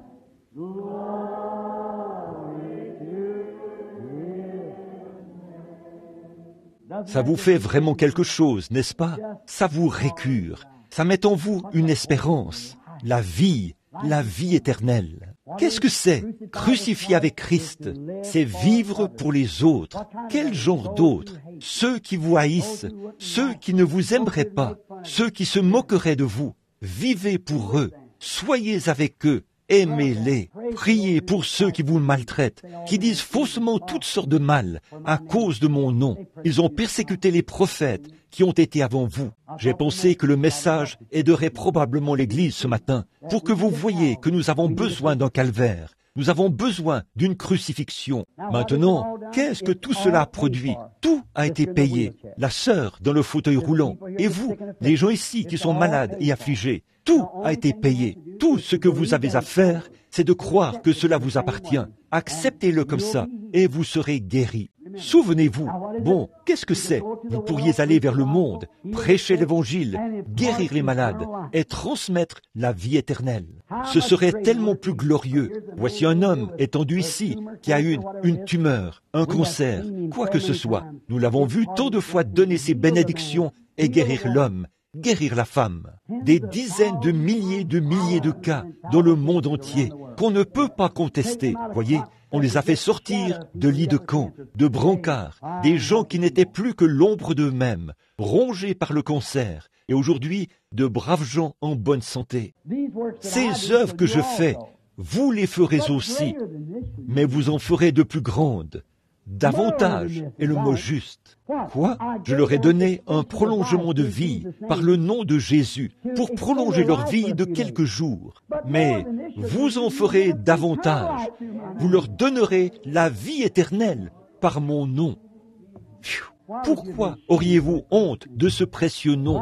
Pourquoi les gens éviteraient-ils cela et s'en détourneraient-ils? C'est le diable, certainement. La repentance et la rémission du péché doivent être prêchées en son nom, dans le monde entier, à commencer par Jérusalem. C'est là que le message a été proclamé en premier. Pas vrai? Que la repentance et la rémission du péché soient prêchées en son nom, à commencer par Jérusalem. Maintenant, premièrement, nous ferons comme lui. Nous prierons pour la guérison des malades. Ensuite, nous aurons le grand don. L'eau est prête ici pour tous ceux qui veulent être baptisés. Il y a des vêtements ici pour les femmes, des vêtements ici pour les hommes, prêts afin que vous receviez la rémission de vos péchés. Parce que, souvenez-vous, vous ne pouvez recevoir la rémission de vos péchés que d'une manière conforme à l'enseignement de la Bible. Car il n'y a sous le ciel aucun autre nom qui ait été donné parmi les hommes par lequel vous deviez être sauvés. Paul a rencontré des gens qui avaient déjà été baptisés et ils poussaient des cris. Ils avaient la victoire. Il a dit, de quel baptême avez-vous été baptisés? Ils ont dit, du baptême de Jean. Il a dit, Jean a baptisé du baptême de la repentance. Maintenant, saisissez ceci pour amener à la repentance, pas pour la rémission du péché. Combien comprennent ça? Pas pour la rémission du péché. Ils ont été baptisés, c'est vrai, pour amener à la repentance. Ils s'étaient repentis. Oui, monsieur, je me suis repenti. Moi, je crois qu'il vient. Ils ont été baptisés du baptême de la repentance, c'est-à-dire croyant au Seigneur Jésus-Christ. Puis, après avoir entendu ces paroles, que le sacrifice était déjà venu, ils ont été baptisés de nouveau au nom de Jésus-Christ. Puis, il leur était donné, quand il leur a imposé les mains, le Saint-Esprit. Et ils parlaient en langue et prophétisaient. Maintenant, comment allez-vous changer ce passage de l'Écriture? Mettez le doigt sur un seul passage de la Bible où quelqu'un a déjà été pardonné de ses péchés dans le Nouveau Testament et qui a jamais été baptisé autrement qu'au nom de Jésus-Christ. Montrez-moi un seul endroit dans la Bible où qui que ce soit ait déjà été baptisé au nom du Père, du Fils, du Saint-Esprit, ou apportez à mon bureau un récit historique de l'Église, qui montre où quelqu'un a déjà été baptisé au nom du Père, du Fils et du Saint-Esprit, jusqu'à 300 ans et quelques après la mort du dernier apôtre, quand l'Église catholique a été organisée. Maintenant, j'ai les pères avonicés et tous les historiens et tout, juste là dans mon bureau, l'histoire la plus ancienne et la plus sacrée du monde, les seules preuves infaillibles que nous ayons. Lisez notre visiteur du dimanche, ou le catéchisme de l'Église catholique, et observez ce qu'ils disent. Quelques-uns des protestants seront peut-être sauvés, parce qu'ils se plient à la doctrine catholique. En effet, leur Bible dit de baptiser au nom de Jésus-Christ, mais nous avons ôté la solennité du nom de Jésus, et nous l'avons placé sur Père, Fils, Saint-Esprit, et ils l'admettent. Maintenant, montrez-moi un passage de l'Écriture contraire à cela. Et voilà. Et pourtant, le monde se plie à cela. Pourquoi? Ils ne sont jamais allés au calvaire. C'est ça. Ils n'ont jamais vu. Ils vont se moquer de vous et vous appeler. Ils vont même vous appeler des exaltés, des Jésus seuls. Et tous ces noms fanatiques qu'ils peuvent avoir. Qu'est-ce que ça peut bien faire? Comment ils vous appellent? Que leur lui importait comment ils l'appelaient. Il était crucifié. Il a vécu pour Dieu et pour Dieu seul. Et si ce même esprit qui était en lui est en vous, il vous fera faire la même chose. Portez son nom. Quoi que vous fassiez, dit la Bible, en parole ou en œuvre, faites tout au nom de Jésus, en donnant gloire à Dieu. D'où tirez-vous cette doctrine trine, païenne? D'un catéchisme, pas de la Bible. Le mot Trinité n'est même pas mentionné dans toutes les Écritures, de la Genèse à l'Apocalypse. Ça n'existe pas. Un Dieu trinitaire, ça n'existe pas. Il est Dieu, Dieu seul, un seul Dieu. Il a toujours été un seul Dieu. Il a rempli 3 fonctions. Il a servi une fois en tant que Père, sous Moïse. Il a servi une fois dans la chair, en tant que Fils, Jésus. Il sert maintenant en tant que Saint-Esprit. Mais c'est un seul Dieu, pas avec 3 noms, 3 fonctions, 3 titres, dans un seul nom, Jésus-Christ. Toute autre chose, c'est païen. Et je demande que quelqu'un présente cela, si ce n'est pas le cas. C'est vrai, j'ai dit ça pendant des années, et personne n'a encore répondu. Voyez, parce que c'est impossible de le faire. J'ai là, voici la Bible, premièrement, et il y a l'histoire ancienne qui prouve que c'est tout à fait vrai. Et pourquoi le diable, eh bien, la Bible a dit qu'ils seraient comme ça. Comment peuvent-ils venir si je ne les attire? C'est tout ce que j'en sais. C'est ce que Jésus a dit. Alors, je ne dis pas ça pour être. Si je disais ça et que je prêchais une prédication comme celle-ci, je serais le pire hypocrite parmi vous. C'est vrai. Je dis ça parce que c'est la vérité et que c'est la vie. Tous ceux qui sont baptisés en Christ revêtent Christ. Ils ont la vie par son nom. Nous prions en son nom. Nous cherchons en son nom. Nous prêchons en son nom. Nous baptisons en son nom. Nous vivons en son nom. Nous mourons en son nom. Nous allons au ciel en son nom. Nous ressuscitons en son nom. Toute la famille dans le ciel s'appelle Jésus. La Bible dit, toute la famille sur terre s'appelle Jésus. Il a dit, je suis venu au nom de mon... Vous dites, eh bien, c'est le nom du Père. Père n'est pas un nom, c'est un titre. Il a dit, je suis venu au nom de mon Père, et vous ne m'avez pas reçu. Alors, au nom de qui est-il venu? Ah oui, certainement, et vous ne m'avez pas reçu. Alors, voilà, c'est simplement, oui, c'est caché aux yeux des sages et des intelligents. Certainement. C'est sûr, oui. Et dans l'Apocalypse, comme nous l'avons enseigné l'autre jour, il y a la vieille église prostituée, qui est la première organisation, puis elle a donné naissance à un tas de filles. Elles font la même chose, elles ont les mêmes habitudes. Tout cela aboutit à Babylone, de la même manière avec l'église de Rome, et une confédération des églises des nations. Et voilà qu'elle est là. Elles aboutissent toutes dans la même chose, le même bateau. Mais l'église de Dieu, alléluia, c'est une église appelée à sortir, séparée. Comment l'église est-elle bâtie? Comment saurez-vous ceci? Comment pouvez-vous savoir que ceci est la vérité? Quand Dieu vous le révèle. Comment? Comment Abel a-t-il su que c'était un agneau au lieu de pomme? Cela lui a été révélé. Par la foi, Abel offrit à Dieu un sacrifice plus excellent. En descendant de la montagne de la transfiguration, Jésus a dit, « Qui dit-on que je suis ?» Certains ont dit, « Élie, Moïse, et ainsi de suite. » Il a dit, « Mais je vous le demande, qui dites-vous que je suis ?» Pierre a dit, « Tu es le Christ, le Fils du Dieu vivant. » Il a dit, « Tu n'as jamais appris ceci. » Autrement dit, je dis ceci, pas pour être arrogant, mais pour bien faire pénétrer un point. Tu n'as jamais appris ceci dans un séminaire. Un homme ne t'a jamais enseigné cela, mais c'est mon Père qui est dans les cieux qui t'a révélé ceci, que je suis, non pas Père, Fils et Saint-Esprit, mais je suis Jésus-Christ. Et sur ce roc, quel roc? Le même que celui sur lequel Abel a été, sur ce même roc. Sur ce roc, la vérité spirituelle de Dieu révélée, je bâtirai mon Église, et les portes du séjour des morts ne prévaudront jamais contre elle. C'est vrai, elles essayent, mais elles ne prévaudront jamais. Voyez? Alors, allez simplement au calvaire, soyez crucifiés, revenez, et prenez le chemin avec le petit nombre des méprisés qui appartiennent au Seigneur. Continuez à avancer. Maintenant, Seigneur, nous remettons toutes choses entre tes mains. De ce groupe, je ne sais pas ce qu'il y a ici. Je n'ai aucun moyen de le savoir, Seigneur, à moins que tu ne le révèles. Et maintenant, Dieu notre Père, je ne te demande pas de faire ça. J'ai présenté cela aux gens. C'est entre leurs mains maintenant. Les voilà. Puisse ceci être un vrai calvaire ce matin. Que ce soit une vraie crucifixion de la volonté personnelle, des désirs personnels et des choses grandioses de la vie. Puissent les hommes devenir humbles et prêts à prendre le chemin avec le petit nombre des méprisés qui appartiennent au Seigneur. Puissent-ils marcher humblement. Puissent-ils naître dans ce royaume, ce glorieux royaume de Dieu qui est un corps spirituel, le corps céleste de Christ sur la terre. Nous avons tous été baptisés dans un seul esprit pour former un seul corps. Accorde-le Seigneur, qu'il soit noir, blanc, jaune, brun, quoi qu'il soit, homme ou femme, esclave ou libre.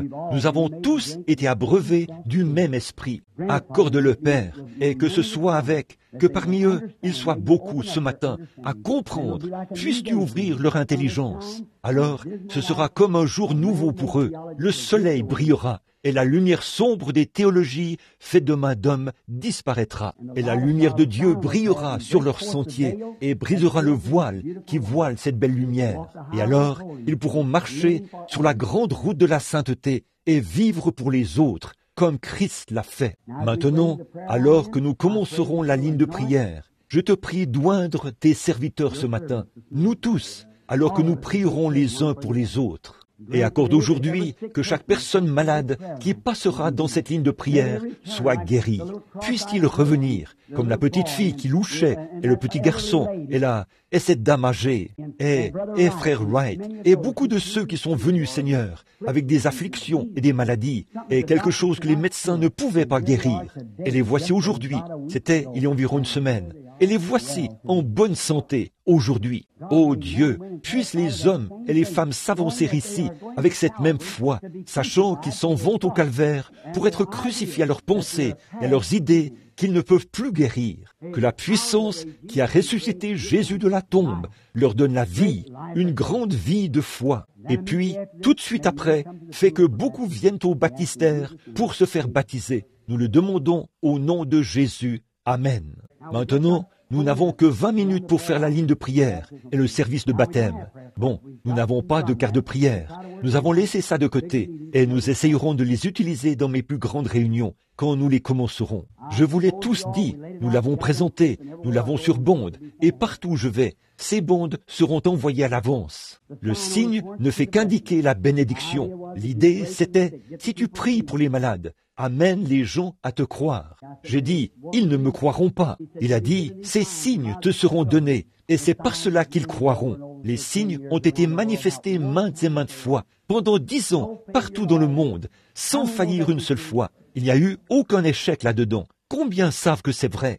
Eh bien, si vous pouvez croire le signe, alors croyez le message. C'est vrai, il l'indique. Et est-ce que Dieu mettrait en moi un message et ferait en sorte qu'il soit tellement parfait comme ça, mais que, et je vous dirais quelque chose qui serait faux? Dieu ne me laissera pas faire ça. Non, non, non, monsieur. je vous dis la vérité. Maintenant, tous ceux d'entre vous qui veulent qu'on prie pour eux, est-ce que vous pourriez, dans cette rangée ici, venir de ce côté-ci, si vous le voulez bien, là-bas, mettez-vous en ligne à droite. Et alors, cela permettra aux gens de passer pendant que nous prions. Ensuite, nous aurons les garçons, les huissiers et les autres surveilleront. Et pendant qu'ils passent de ce côté-ci, alors de ce côté-là, nous les ferons venir par l'arrière et nous les ferons avancer. On priera pour tout le monde. Oh, non, non, pas du tout. Eh bien, au moment que vous voudrez, ça n'a pas d'importance. Vous pouvez l'amener là-bas, ou je peux amener-la là-bas maintenant, ou un peu plus tard, quand elle le voudra. Ça n'a pas d'importance. Maintenant, restons aussi tranquilles que possible pendant les prochaines quelques minutes. Je veux que vous réfléchissiez tous maintenant. Bon, qu'est-ce que la Bible dit? La prière de la foi sauvera le malade. Combien savent que c'est vrai? Combien savent que la Bible dit « Voici les signes qui accompagneront ceux qui auront cru. Les œuvres que je fais, vous les ferez aussi. » Et quelles étaient les œuvres? Il a dit « Je le peux, si vous croyez que je suis capable de faire ceci. » Pas vrai? Quelle était ma question? Ils ne me croiront pas. Il a dit « Ces signes les amèneront à croire. » Maintenant, si vous croyez, préparez-vous. C'est maintenant l'heure de votre délivrance. C'est la même chose que pour le péché. C'est la même promesse du même Dieu. Maintenant, nous avons ici une petite femme malade qui a des problèmes d'estomac, qui vient de New Albany. Nous allons d'abord prier pour elle, afin qu'elle puisse se trouver un siège. Maintenant, tranquillement, tout le monde, là. Je veux que les frères m'aident ici. Maintenant, courbons la tête un instant pour la prière. Maintenant, Père Céleste, ceci a été ta parole. Je ne suis pas responsable des actions qu'on prendra à ce sujet, mais je suis responsable de la prêcher. Et sachant ceci, et sachant que je suis maintenant un homme d'âge mûr, et qu'un jour, je devrais me tenir devant toi, j'ai prêché la vérité du fond du cœur. Vous le savez, sans parti pris, si c'était le cas, Seigneur, alors j'ai besoin de repentance. Et Père, je te prie de m'aider maintenant, alors que nous allons prier pour les malades. Puissent mes prières être exaucées, pas seulement mes prières, Seigneur, mais la prière de cette Église, alors que ces pauvres gens, et si c'était ma femme qui se tient ici, et si c'était elle, assise dans le fauteuil roulant, ou ma sœur, ma mère, ô Dieu, guéris ces gens. Veux-tu le faire, Seigneur? Regarde, debout dans la ligne de prière, problèmes cardiaques, cancers, tumeurs, toutes sortes de maladies et d'afflictions. Beaucoup d'entre eux viennent. Des centaines sont en train d'être délivrés, ici même, Seigneur. Et ils le voient, et ils le croient. Ils viennent dans la ligne de prière pour accepter leur délivrance. Ils s'avancent maintenant vers une pierre vivante, pas ton serviteur, mais vers ton Fils, Jésus, qui est le conducteur de l'Église, la personne spirituelle et mystique parmi nous. Et alors que nous procédons en offrant son nom, tu as dit, en mon nom, ils chasseront les démons. Je te prie d'exaucer nos prières, au nom de Jésus. Amen. Maintenant, que tout le monde soit en prière. Bon, ceci fait aussi partie de la vôtre. Ceci est votre prière. Là, cette petite femme doit mourir si quelque chose ne lui vient pas en aide. Combien connaissent frère Statzlev, frère et sœur Statzlev? On m'a appelé de l'Allemagne 3 fois l'autre soir. Leur bébé était mort. Ils ont demandé, frère Branham, nous vous avons vu ressusciter les morts par l'Esprit de Dieu. Ils étaient présents et ont observé cela, voyez, et nous savons que vous êtes un prophète du Seigneur. Prononcez simplement la parole. J'ai dit, je ne peux pas la prononcer, à moins que ce soit mis dans ma bouche. Venez en Allemagne. Je me suis levé tout de suite. Ils ont téléphoné. Nous avons un avion à réaction qui peut vous emmener en Allemagne en 6 heures. Un avion à réaction de l'armée qui m'emporterait en Allemagne pour qu'un bébé mort soit ressuscité. Un avion à réaction de l'armée m'emmènerait en 6 heures de Louisville à München en Allemagne. Je suis entré dans la pièce, je me suis mis à genoux et j'ai dit, « Père, que dois-je dire?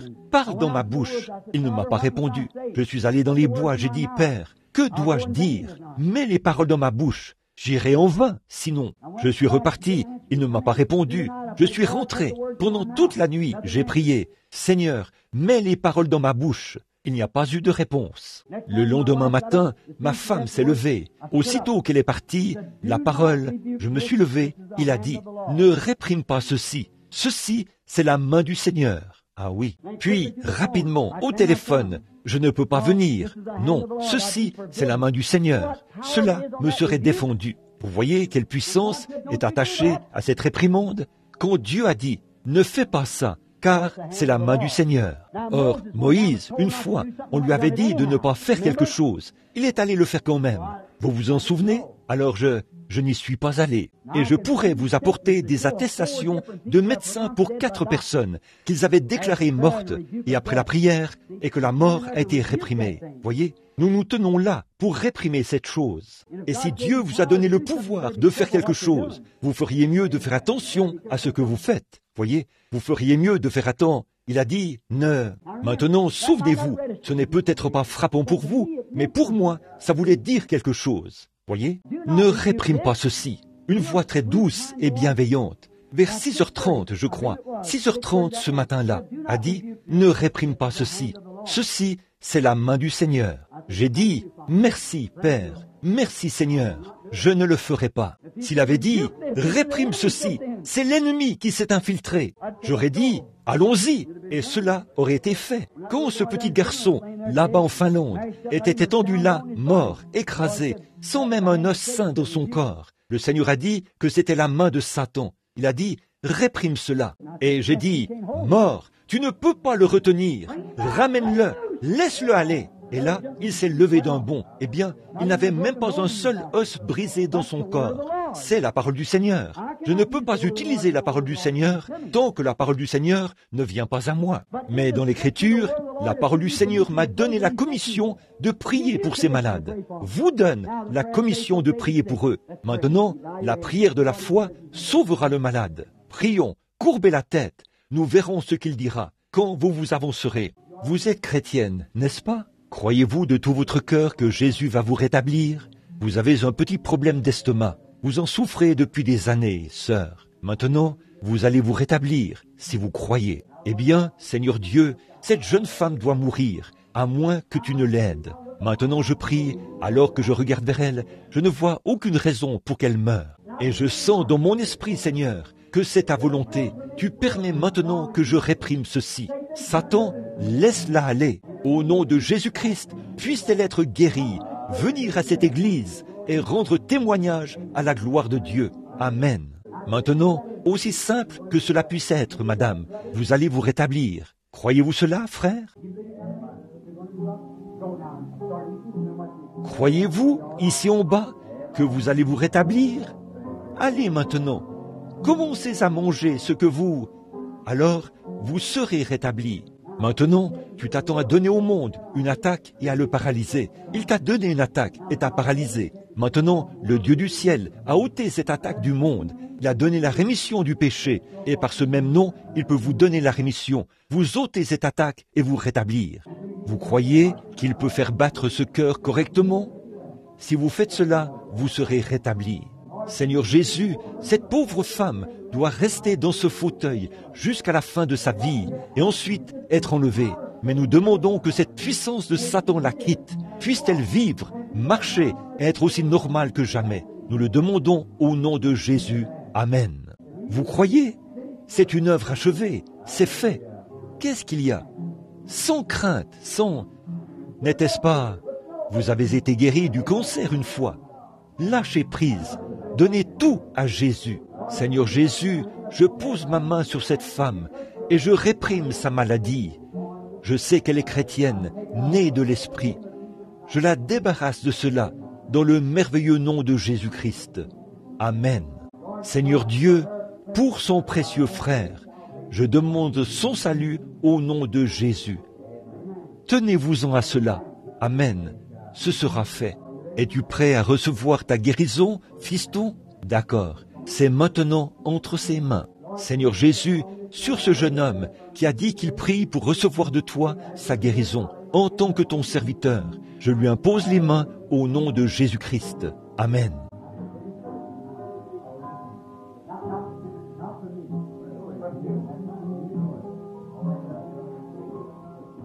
Bon, n'importe quel. Maintenant, vous n'avez qu'à invoquer son nom. Là, pas à moi. Dieu notre Père, comme seul un fils qui s'appuyait autrefois sur le sein de sa mère. Elle l'a tapoté et a prié avec lui, et a tenu sa petite main quand il était un bébé qui gazouillait. Maintenant, Satan l'a placé dans un hôpital psychiatrique, Ô Dieu, il est venu à la sainte Église du Dieu vivant, une Église qui est née de l'Esprit de Dieu, une Église dans laquelle l'Esprit de Dieu vit et se fait connaître. Et aujourd'hui, par la prière, nous délivrons cette femme de cet hôpital psychiatrique. Au nom de Jésus-Christ, nous prions. Amen. Rentrez chez vous, tout va bien pour vous. Merci d'être venu pour demander cette faveur pour votre mère. C'est un vrai fils. C'est maintenant le jour de votre délivrance. Seigneur Jésus, pour cette jeune femme, pour le salut de son mari et la délivrance de sa gorge.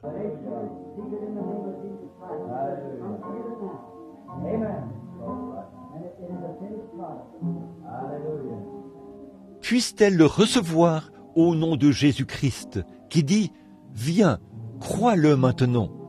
Et c'est un produit fini. Seigneur, les médecins ont déclaré, Seigneur, que c'est dans son corps, que ça monte dans son œil. Elle est venue pour être délivrée à cet autel, alors que cette sainte Église prie. Je demande sa délivrance au nom de Jésus-Christ. Ce fléau quittera son corps. C'est une œuvre achevée.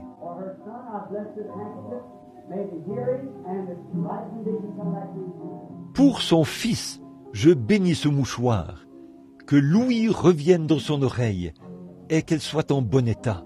Maintenant, l'Église parle. Or, l'Église est le corps mystique de Christ.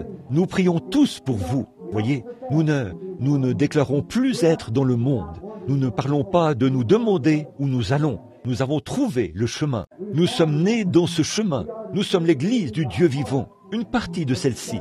Bien sûr, elle se trouve partout dans le monde. Mais ici, c'en est un des groupes. Aujourd'hui, ensemble, nous venons en son nom. Nous venons pour faire ce qu'il a dit de faire. Ce qu'il peut révéler quand nous nous réunissons. Prier pour les malades, leur imposer les mains. La prière de la foi sauvera le malade. Que votre maladie de cœur vous quitte. Au nom de Jésus-Christ, j'obéis à la commission que Dieu m'a donnée.